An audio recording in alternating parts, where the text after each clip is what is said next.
Hello. Good morning. How are you? We are coming to you from Temple of Worship in Mwiki.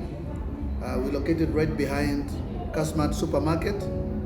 That's where the sanctuary is. If you get to Kasmat Supermarket, just go behind it. That's where our sanctuary is. You cannot miss it. We want to welcome every one of you into the service in Jesus' name. Nairobi is quite cold, so if you see me wearing as such, the weather is quite cold. It's chilly. I think it's the coldest I've ever felt in the city of Nairobi. But we thank God for the opportunity to share the word of God. Before I introduce the message, I want to partner with everyone who is watching. We are having today an opportunity to give into the house of God. We want to tile the pulpit. We want to tile the altar. We want the altar to look beautiful. We want to put tiles in the altar and probably into the entire church. It's quite some money, and we are calling upon our friends, our partners, to partner with us in this. Please send us something towards the tiling of the altar. We have a budget of around not less than 200,000 to do the whole church, but for the altar it's less than that, probably 40,000 or something like that. So please send us something that we may be able to accomplish the purpose for which the Lord has called us here. If you sow into the altar of God, you can never go wrong. If you put your seed into the altar of God, you cannot go wrong. So please, I call upon every one of you, send us something to enable us to put tiles into the altar, and God Himself is going to bless you. So our number still remains 0704 519 274. It is appearing on your screen. Please help us make the house of God beautiful. Amen. And we want to now go straight to the word of God. The Bible says man shall not live by bread alone. We can't live by bread alone, but by every word that comes from the prophets of God. And today we have a word from the Lord. We want to talk about positioning ourselves for greatness, how to position ourselves to be great. And we will be talking about a very familiar verse, John 3:16. For God so loved the world that He gave His only begotten Son, so that whoever believes in Him should never perish, but have an everlasting life. We will be talking about that. And I want to tell you, it's full of revelation, so you need to tune in up to the end, and God is going to bless you. So let's get to the service. The Lord bless you. Shalom.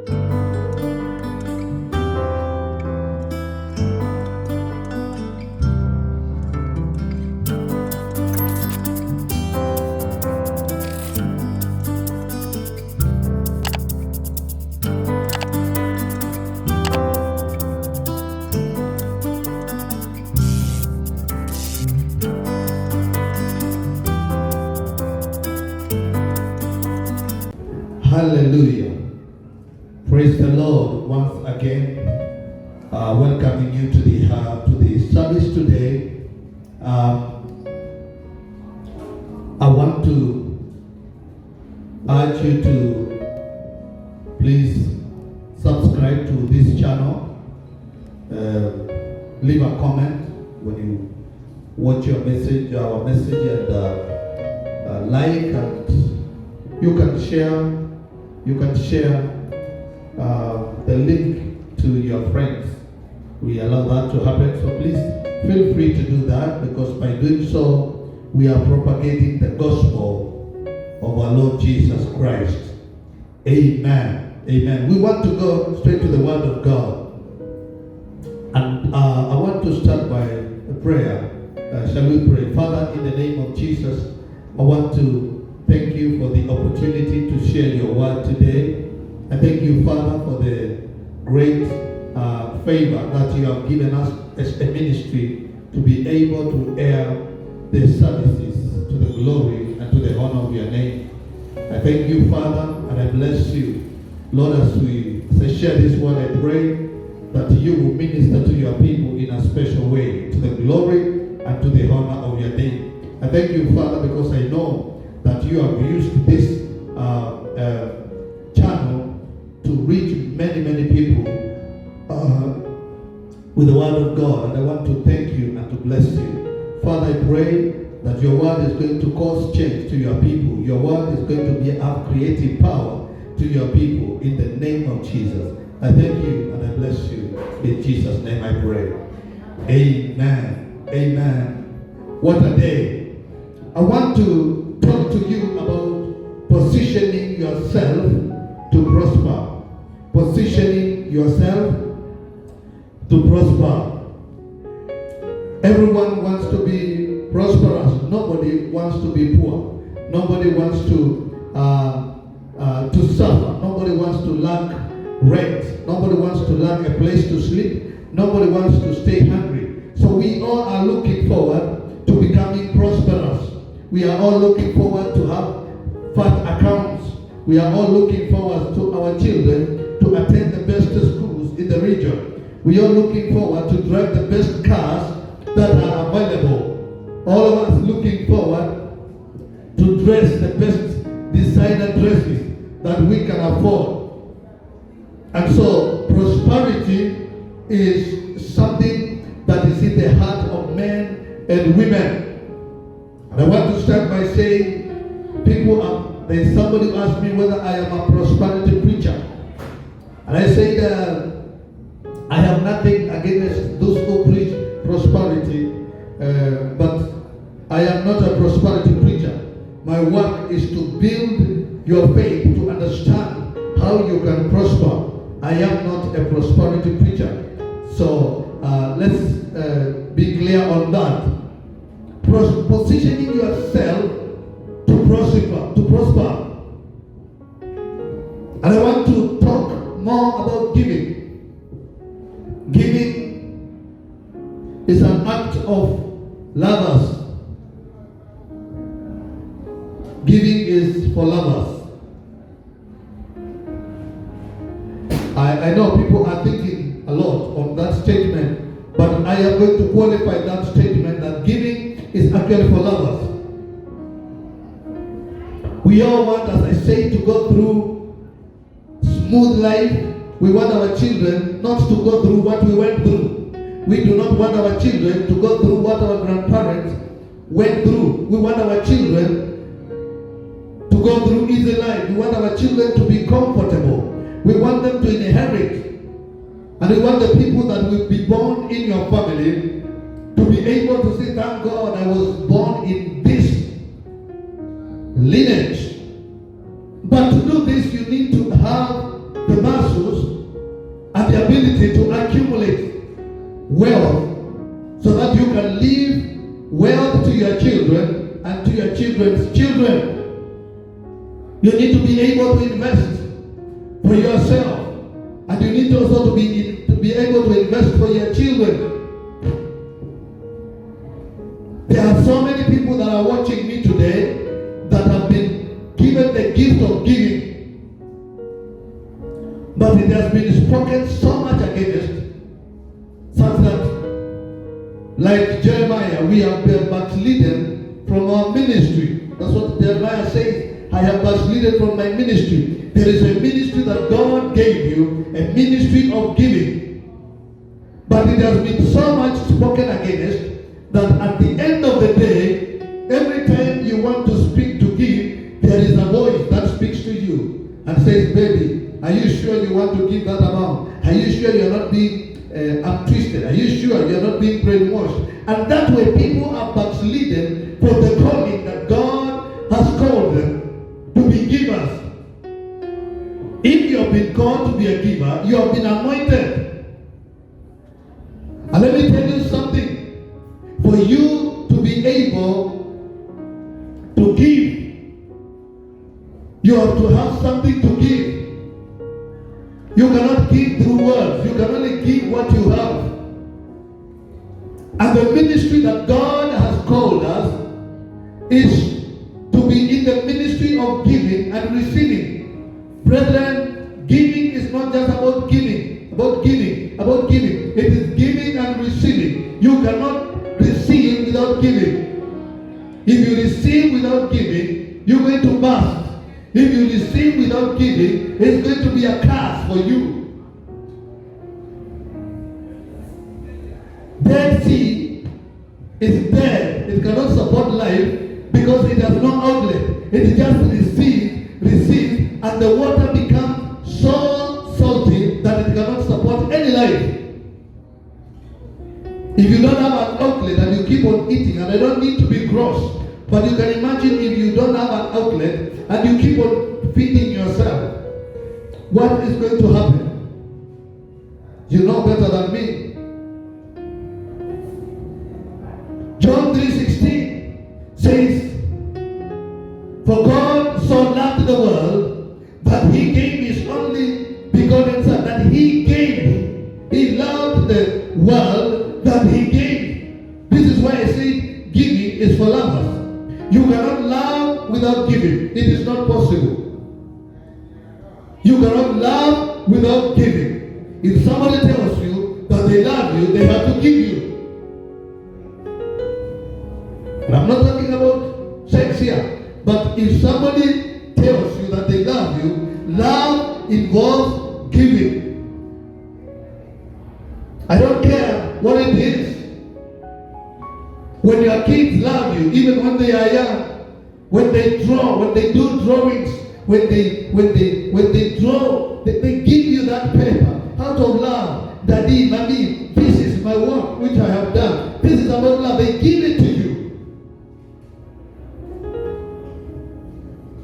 You buy clothes, you buy the best meals that you can afford to your children because you love them. You have an attachment with them. You have some love with them. You cannot love without giving. All the way, giving from the bedroom to the church is motivated by love. I say from the bedroom to the church altar, giving is motivated by love. If you don't love, you cannot give. And so, if you are not a lover, then you are not a giver. If you are a lover, you have to give. You have to understand that for you to survive, for you to get, you must give. For you to receive, you must give. It is the ministry of giving and receiving. And the church has been lied to that when you give, you're going to be bankrupt. When you give, you're going to lack. When you give, you're going to be conned by the man of God. Let me tell you, this is the lie from the pit of hell. Giving is a ministry that attracts receiving.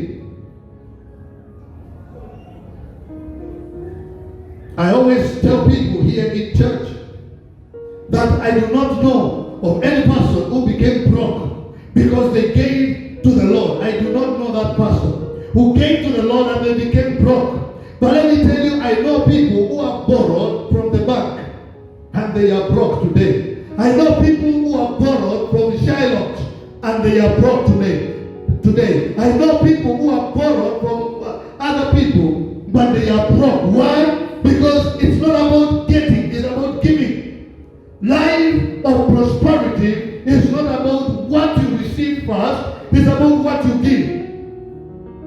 And so the more you give, the more you receive. This is what the Bible says. The Bible says, give and it shall be given back to you. Give and it shall be given, not to receive. Then you give, and then it shall be given back to you, shaken together, and running over. When you give to the Lord, it comes back to you. When you receive from the world, it ends there. So, as a church, as a people of God, we have to understand that if we truly love the Lord, if we love His service, if we love the miracles, if we love Jesus, we must be givers. Because giving is of lovers. And God loves giving us. That's why we receive. But He has put a But when you give to him, then he gives back to you. He multiplies. He gives it back to you. If you don't give to him, there is nothing to multiply back to you. And so I want you to understand that regardless of what you have had, giving is the ultimate purpose of a Christian who loves the Lord. You know, when I talk about giving, not just about money, even giving your life, even giving your service to the Lord. Do you do things because of convenience? Do you do things because you are bored? Do you go to church because you are bored? Do you serve in the church because you have nothing else to do? You serve in the church because it is a service that you are giving to the Lord. It should not be you are doing it out of convenience. When you serve the Lord, your service brings a blessing to you. When you serve the Lord with your substance, when you serve the Lord with your money, it is multiplied back to you. So giving is a ministry by itself. The Bible says in the book of Ephesians, we were born with a high price. This is God talks about business of buying. This what happened at the cross was not just salvation. We were being bought with the price of the blood of Jesus Christ. And so I want you to understand why God did it. He did it because He loves you. He did it because He is a lover. He loved the world. He is a lover of the world. So God loved the world so much that we danced? No. That we were slain in the spirit? No. He loved the world that He gave. His love was demonstrated by giving. He loved the world that He gave His only Son. This is not out of convenience. His only Son, He gave the Son to us so that we may not perish.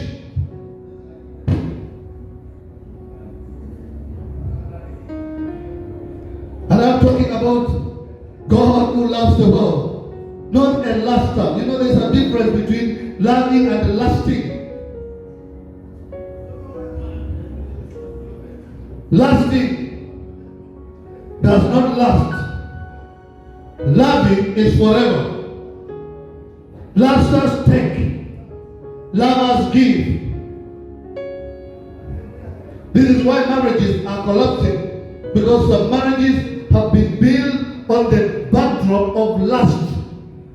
And lusters just take away what you have.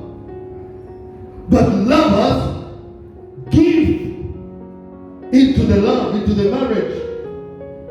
So God did not lust after the world. He loved the world. That's why He gave.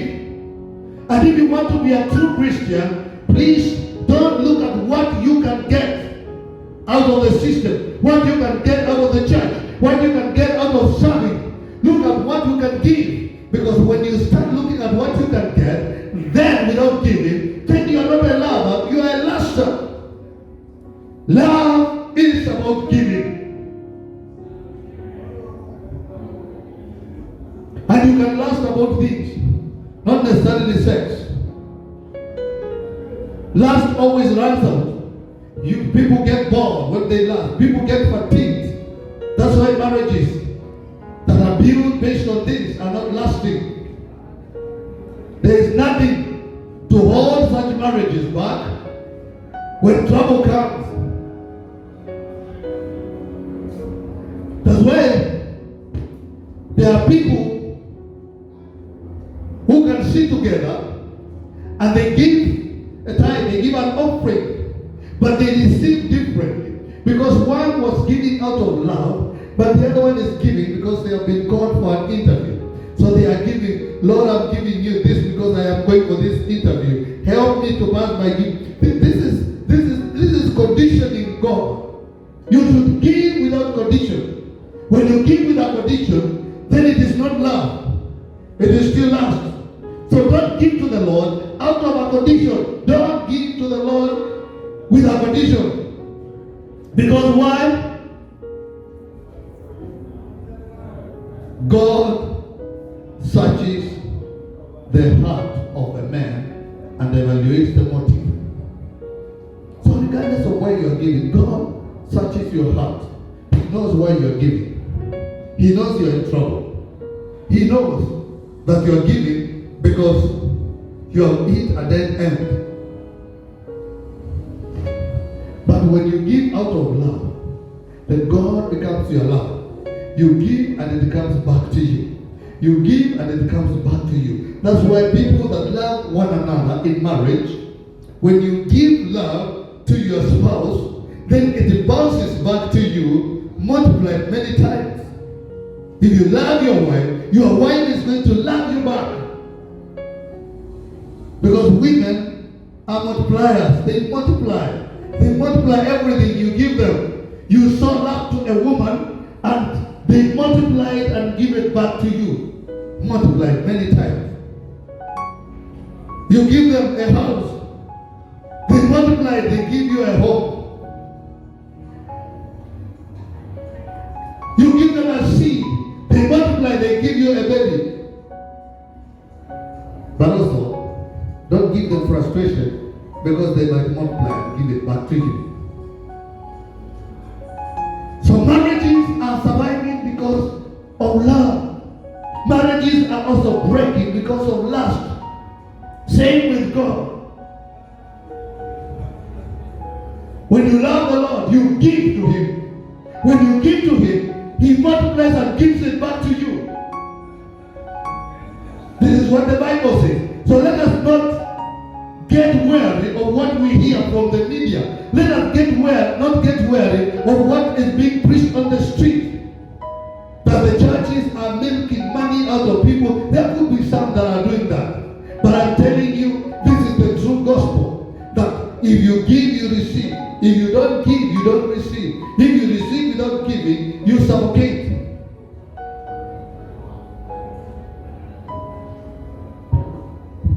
And when you become a giver, let me tell you, when you become a giver, God touches people and doors start opening that you have never prayed for. Some doors that you have never prayed for, things just start popping out that you have never had an intention, you've never prayed about it. Things just come to you. Why? Because He will supply all your needs according to His riches in glory. This is the word of God.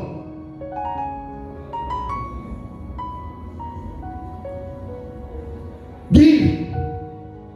Because giving is designed to be your blessing. It is designed to be a blessing. Giving is designed to be a blessing. That's why the Bible talks about the Lord loves a cheerful giver. When you give, don't give with a frowning face. Give with a cheerful heart. That's why here when we are giving, we clap our hands in this church. The time to give is a time to rejoice. Because it's a time to give and receive. We believe that every time we give, we receive from the Lord.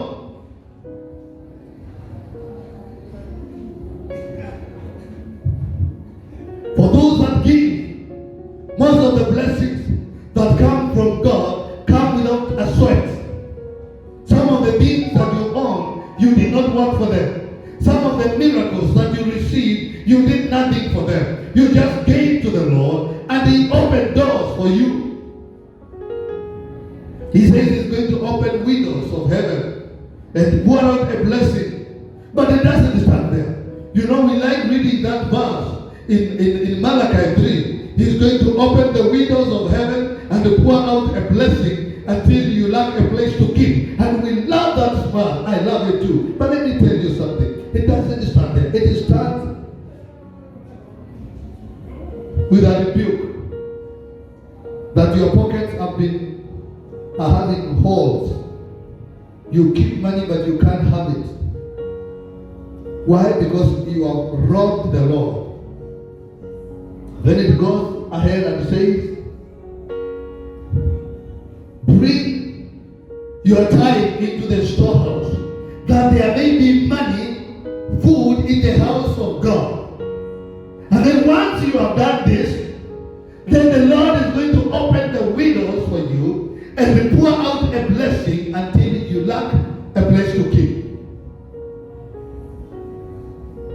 So now you know the connection. It doesn't just start somewhere. Doesn't just start there. Open the windows and then pour a blessing until you lack a place to keep, and then it becomes like a memory verse.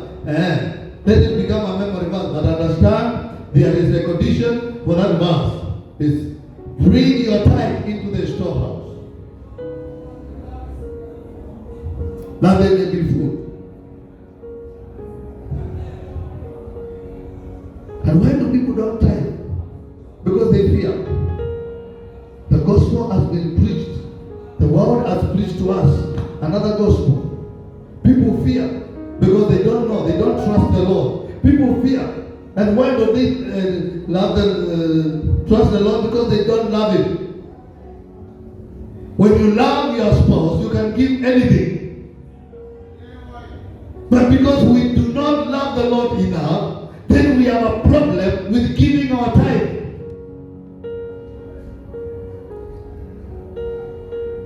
I want to repeat that again. Because we don't love the Lord enough, then we have a problem with giving our tithe. We have a problem of sowing a seed. We have a problem of giving an offering. But when you love the Lord, this is your love, then you can give without thinking. Because you know for sure that your lover, the Lord, is going to give it back to you, multiplied many, many times.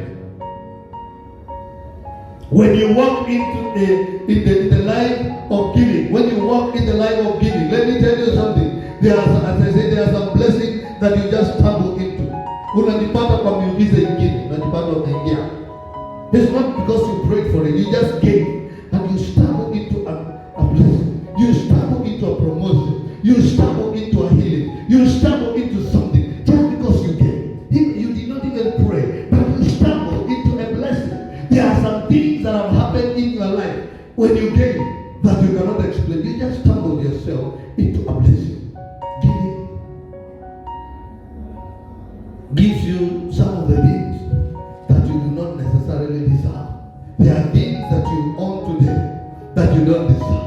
There are things that you are supposed to have, but you do not have, because you have withheld from your love the Lord Jesus Christ.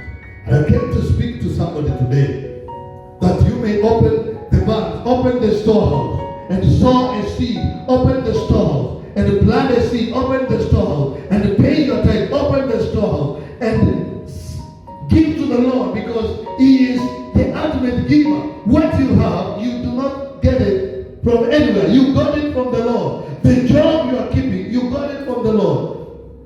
The business you are running, you got it from the Lord. The children that you have, you got them from the Lord. Everything that you have in ministry, you got it from the Lord. And so because the Lord has graced you so much, you need to learn to be a giver who cannot be stopped by the world. Let us not give the world a lot of attention to dictate to us what we should do. Give to the Lord. Sow your seed. Sow your time. Sow your talent. Don't be stopped by people. People that are perishing. Don't be stopped. God loved the world. It did not end there. For Him to demonstrate His love, He gave His Son to us. He gave His Son to us. He gave His Son to us. He gave His Son to us. I wish I could preach this and preach it again. He gave His Son to us.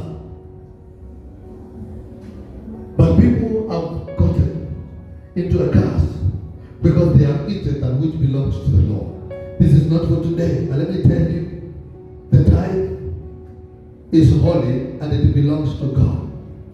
Every time you consume the tithe, you are consuming that which belongs to the Lord. And you could bring a curse to yourself. He put Adam in Eden and told him to eat everything apart from the tree at the middle